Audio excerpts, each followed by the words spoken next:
بسم اللہ الحمدللہ والصلاة والسلام علی رسول اللہ صلی اللہ علیہ وسلم. رب اشرح لی صدری ویسر لی امری واحلل عقدۃ من لسانی یفقہوا قولی. السلام علیکم ورحمۃ اللہ وبرکاتہ. سبق 15. آؤ قرآن سمجھیں آسان طریقے سے. اس کا حصہ اول نماز کے ذریعے سے. بسم اللہ الرحمن الرحیم. سورہ نصر، سورۃ النصر آج کا ہمارا انشاءاللہ مطالعہ ہے. اس میں تقریباً 12 نئے الفاظ ہیں بار بار آنے والے، جو کہ 944 بار قرآن پاک میں آئے ہوئے ہیں. تو سورہ نصر یہ آخری مکمل صورت ہے جو نبی اکرم صلی اللہ علیہ وآلہ وسلم پر نازل ہوئی. اس بات کی طرف اشارہ ہے کہ نبی صلی اللہ علیہ وآلہ وسلم اپنے کام کو مکمل کر چکے ہیں، یعنی آپ نے اپنا کام مکمل کر دیا ہے. اور اس میں یہ تعلیم کہ نیک کام کرنے کے بعد ہمارا رویہ کیا ہونا چاہیے. ہمیں اپنا آبجیکٹیو جو بھی ہمارا مقصد تھا وہ مکمل کر لینے کے بعد، کوئی نیک کام کرنے کے بعد ہمارا رویہ کیا ہونا چاہیے. اذا جاء نصر اللہ والفتح، جب آ جائے اللہ کی مدد اور فتح. از اور اذا کا مطلب ہوتا ہے جب. یہ تقریباً 423 بار اذا کا کلمہ اور 239 بار جو اس کا کلمہ قرآن پاک میں آیا ہوا ہے. جا کا مطلب ہے آیا، یہ ماضی کا ہے. لیکن جب اس کے پیچھے اذا آ جاتا ہے، اذا کے بعد جب فعل ماضی آتا ہے تو وہ مضارع بن جاتا ہے، یعنی مستقبل کے معنی دینے لگتا ہے. کہ اذا جا کا مطلب ہوگا جب آئے. اذا جا کا پھر کیا مطلب ہو جائے گا؟ جب آئے. تو اسی طرح نصر اللہ، اللہ کی مدد، نصرت کے نام سے الحمدللہ ہم واقف ہیں. نصرت، مدد، یہ اردو میں بھی استعمال ہوتے ہیں کلمات ہمارے جو ہیں.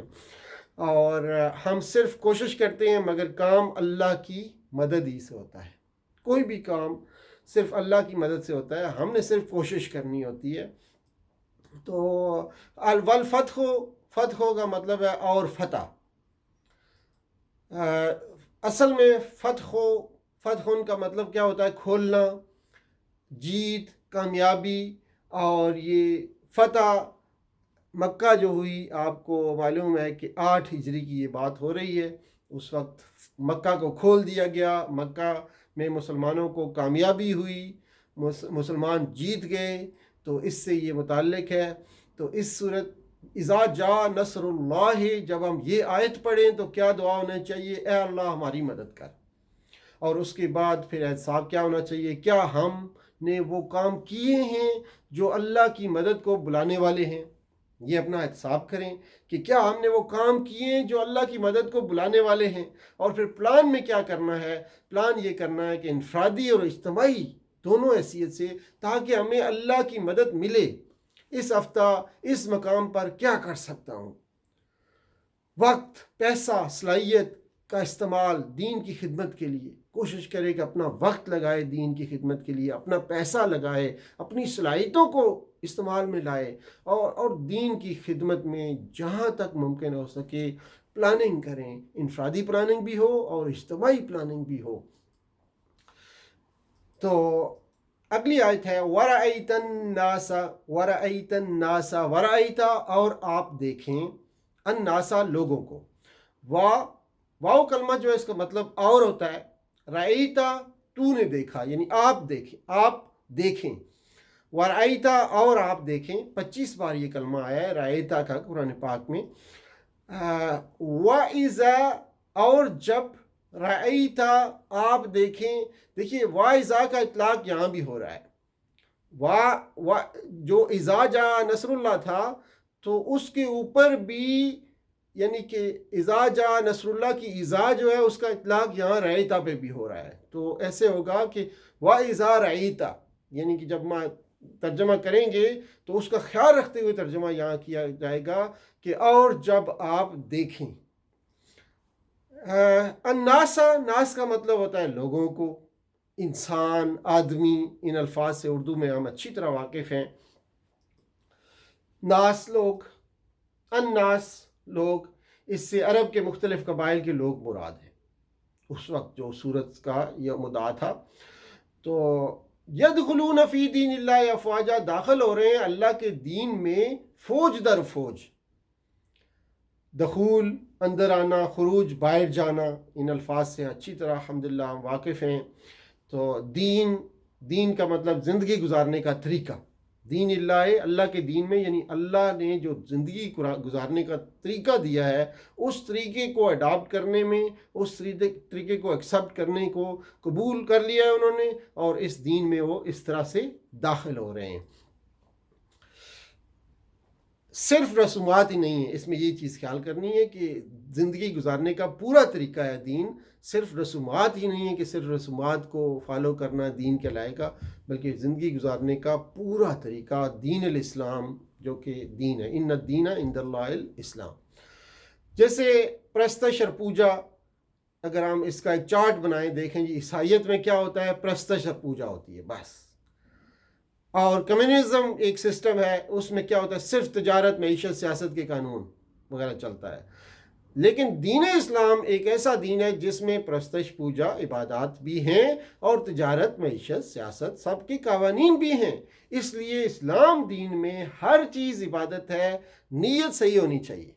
اگر نیت آپ کی صحیح ہے تو آپ کی تجارت بھی عبادت، آپ کی معیشت بھی عبادت، آپ کی سیاست بھی عبادت، اور صبح اٹھنے سے لے کر رات کو سونے تک بلکہ نیند بھی آپ کی عبادت بن جائے گی اگر آپ کی نیت ٹھیک ہوگی. افواجہ، فوج اس کی واحد ہے، اور افواج اس کی جمع ہوتا ہے. 7 بار کلمہ ہے، اردو میں بھی ہم استعمال کرتے ہیں فوج کا لفظ.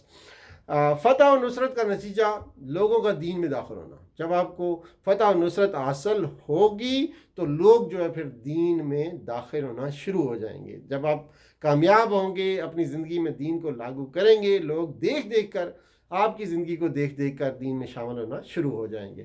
کیا ہم اسی نیت سے فتح چاہتے ہیں کہ لوگوں کی ہدایت کے لیے راستے کھلیں؟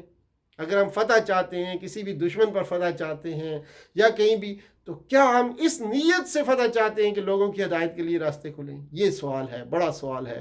ہمارا کتنا وقت اور کتنا پیسہ دعوت و اصلاح میں لگتا ہے؟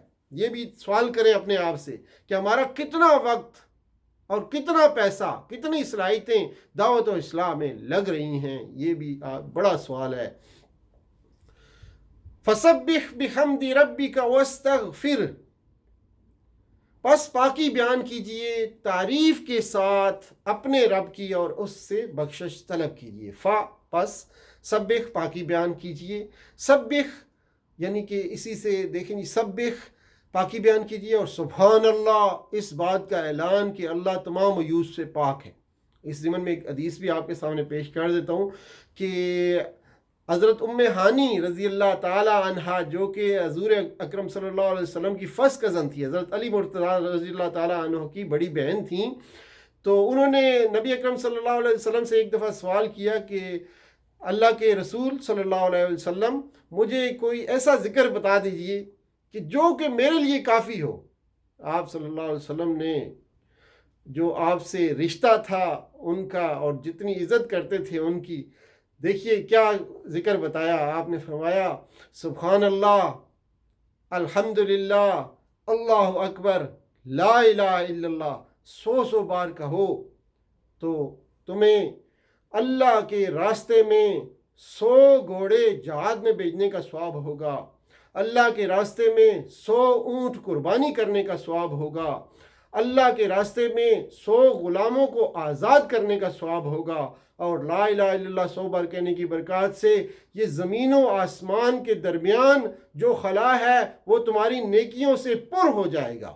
تو ہم نے کیا کرنا ہے؟ 100 بار الحمدللہ، 100 بار سبحان اللہ، 100 بار اللہ اکبر، اور 100 بار لا الہ الا اللہ کہنا ہے. اور اس کو تیسرے کلمے میں بڑے زبردست طریقے سے پرو دیا گیا ہے، سبحان اللہ والحمدللہ ولا الہ الا اللہ واللہ اکبر ولا حول ولا قوت الا باللہ العلی العظیم. اس میں جنت کا ایک خزانہ جو ہے اس کو بھی ساتھ ڈال دیا گیا ہے. ولا حول ولا قوت الا باللہ العلی العظیم جنت کے خزانوں میں سے ایک بڑا خزانہ ہے. ہیرے جواہرات ہیں یہ جنت کے، جو آپ کو وہاں جنت میں ملیں گے. تو اس کو 100 بار کیجئے تاکہ یہ ساری چیزیں آپ کے قبضے میں آ جائیں. روزانہ کا معمول بنائیے. تو سبح کا مطلب ہے تو پاکی بیان کر، سبحان اللہ اس بات کا اعلان ہے کہ اللہ تمام عیوب سے پاک ہے۔ بحمد یعنی ساتھ تعریف کے، حمد کا مطلب ہوتا ہے تعریف۔ حمد خوبیوں کا بیان ہے، تسبیح نقائص کی نفی ہے۔ حمد کا کیا مطلب ہے؟ تسبیح اور حمد میں ڈفرینشیٹ آپ کیسے کریں گے کہ ہم خوبیوں کا بیان ہے اور تسبیح نقائص کی نفی ہے کہ اللہ تعالیٰ کی ذات میں کسی قسم کا کوئی نقص نہیں، اور حمد کا مطلب ہے اللہ تعالیٰ خوبیاں ہی خوبیاں ہیں اللہ تعالیٰ کی ذات میں۔ تو ربی کا تیرا رب، ذرے ذرے کی پل پل پرورش کرنے والا وہ رب۔ وَاسْتَغْفِرْهُ واو اور استغفر بخشش طلب کیجئے، ہو اس کی، وَاسْتَغْفِرْهُ اور بخشش طلب کیجئے اس کی۔ استغفر کا لفظ جو ہے قرآن پاک میں 10 بار آیا ہوا ہے، بخشش طلب کیجئے۔ استغفار، مغفرت، غفور، مغفور، یہ سارے کلمات الحمدللہ اچھی طرح ہم جانتے ہیں۔ دعا، اعصاب، پلان، تبلیغ، تصور اور احساس کے ساتھ اس آیت مبارکہ کو دیکھتے ہیں۔ فَسَبِّحْ بِحَمْدِ رَبِّكَ وَاسْتَغْفِرْ، اللہ تمام عیوب سے پاک ہے، نہ کوئی نقص ہے، نہ کوئی کمزوری ہے، نہ کسی کی مدد کی ضرورت ہے اس کو، اور نہ کسی کے دباؤ میں، وہ ظالم نہیں ہے، وہ بے خبر نہیں ہے، اس کی نہ کوئی اولاد ہے اور نہ ہی اس کی نہ وہ کسی کی اولاد ہے، نہ وہ تھکتا ہے۔ یہ ساری چیزیں اللہ تعالیٰ کے اندر، اور پھر اللہ کے لیے ساری تعریفیں ہیں۔ وہ غفار ہے، وہ ستار ہے، وہ رحمان ہے، وہ رحیم ہے، وہ علیم ہے، وہ خبیر ہے، وہ عادل ہے، وہ سمیع ہے، وہ کبیر ہے، وہ خالق ہے، وہ جمیل ہے، وغیرہ ساری خوبیاں اس کے اندر ہیں۔ 99 نام کے لحاظ سے ہر صفت بہترین صفت ہے، قابل تعریف صفت ہے اس اللہ تعالیٰ کی۔ اگر اللہ سے شکایت ہے آپ کو تو سبحان اللہ کی نفی ہو تو سچی تعریف اور شکر حمد ہو ہی نہیں سکتی۔ اگر کوئی شکایت ہے اللہ تعالیٰ سے آپ کو تو یقین جانیے کہ سبحان اللہ آپ کا بالکل جو ہے وہ ہو ہی نہیں سکتا، آپ سبحان اللہ کہہ ہی نہیں سکتے۔ تو سبحان اللہ کہنے کی یہ شرط ہے کہ ساری شکایتیں اللہ تعالیٰ سے دور کی جائیں، اور پھر اسی طرح شکر بھی نہیں کر سکتے۔ اگر کوئی شکایت ہے آپ کو تو حمد بھی نہیں ہو سکتی۔ سبحان اللہ والحمدللہ ہم کس منہ سے پڑھیں گے اگر ہمیں اللہ تعالیٰ سے کوئی شکایت ہے؟ اس لیے ہمیں کسی قسم کی کوئی شکایت اپنے رب سے نہیں ہونی چاہیے۔ وہ ہمیں 70 ماہوں سے زیادہ پیار اور محبت کرتا ہے۔ ہماری تسبیح اور ہماری حمد دونوں ناقص ہیں، اس پر بھی ہمیں استغفار کرنا ہے، اوپر ہمیں 100 دفعہ استغفار بھی کرنا ہے۔ استغفر اللہ الذی لا الہ الا هو الحی القیوم واتوب الیہ، استغفر اللہ الذی لا الہ الا هو الحی القیوم واتوب الیہ، استغفر اللہ الذی لا الہ الا علیہ توکلت وہو رب العرش العظیم۔ اس طرح کے کلمات، اور جب کسی نیک کام کی توفیق ملے تو 3 چیزیں کرنا مت بھولیے، تسبیح کریں، حمد کریں اور استغفار کریں۔ اور اس کے بعد انہو کان توابا، انہو کان توابا، بے شک وہ ہے بڑا توبہ قبول کرنے والا۔ انہ کا مطلب ہے بے شک، انہو بے شک وہ، انہو بے شک وہ۔ کانا اصل میں اس کا معنی ہوتا ہے تھا، لیکن جب اللہ کے لیے کانا کا لفظ استعمال ہوتا ہے تو اس کا مطلب ہوتا ہے۔ اور کانا کا یہ لفظ قرآن پاک میں 422 مقامات پہ آیا ہوا ہے۔ تو اصلی معنی تھا، اور اللہ تعالیٰ کے لیے جب استعمال ہوتا ہے کانا تو اس کا مطلب ہوتا ہے۔ لفظ اللہ کے ساتھ آئے تو اس کا مطلب ہے یہ کانا کا لفظ۔ توابا، تابا کا مطلب ہوتا ہے پلٹنا، تائب پلٹنے والا، اور تواب بار بار پلٹنے والا۔ تابا کا مطلب پلٹنا، تائب پلٹنے والا، اور تواب بار بار پلٹنے والا۔ اور تواب کے زمرے میں اللہ تعالیٰ بھی تواب ہے، جو کہ بار بار پلٹ کر انسان کی توبہ قبول کرتا ہے، اور بندہ بھی تواب ہے کہ بندہ بھی بار بار پلٹ کر اپنے رب کی طرف، اپنے اللہ کی طرف آتا ہے۔ تواب، توابون، توابین اس کی جمع ہے، توابون، توابین۔ ہم نے وضو کے بعد کی دعا میں یہ سیکھا تھا توابین، کا لفظ جو ہے، تو تواب کا لفظ 12 بار قرآن پاک میں آیا ہوا ہے، تواب، توابون، توابین۔ دعا، احتساب، پلان، تبلیغ، تصور اور احساس کے ساتھ آئیے اس آیت مبارکہ کو بھی دیکھتے ہیں کہ کیسے ہم نے اپنی زندگیوں میں لانا ہے اس کو۔ عظیم الشان خوشخبری ہم گناہگاروں کے لیے ہے۔ انہ کان توابا میں ایک بہت بڑی عظیم الشان خوشخبری ہم گناہگاروں کے لیے موجود ہے۔ کبھی بھی ہرگز مایوس نہیں ہونا چاہیے، اور توبہ کی قبولیت کا یقین بھی ہونا چاہیے کہ اللہ ہمارے تمام گناہ معاف کر دے گا اور اللہ ہماری توبہ کو قبول کرے گا۔ فوری توبہ کریں، میں بھی کروں، آپ بھی کریں، ہم سب توبہ کریں، سچی توبہ کریں، یعنی گناہ کا اعتراف کریں، اس پر شرمندگی کا اظہار کریں اور دوبارہ نہ کرنے کا پکا ارادہ کریں، اور پکی جو ہے یہاں پہ پکا ارادہ کیا جائے، نیت کی جائے اور مکمل پکا ارادہ کیا جائے۔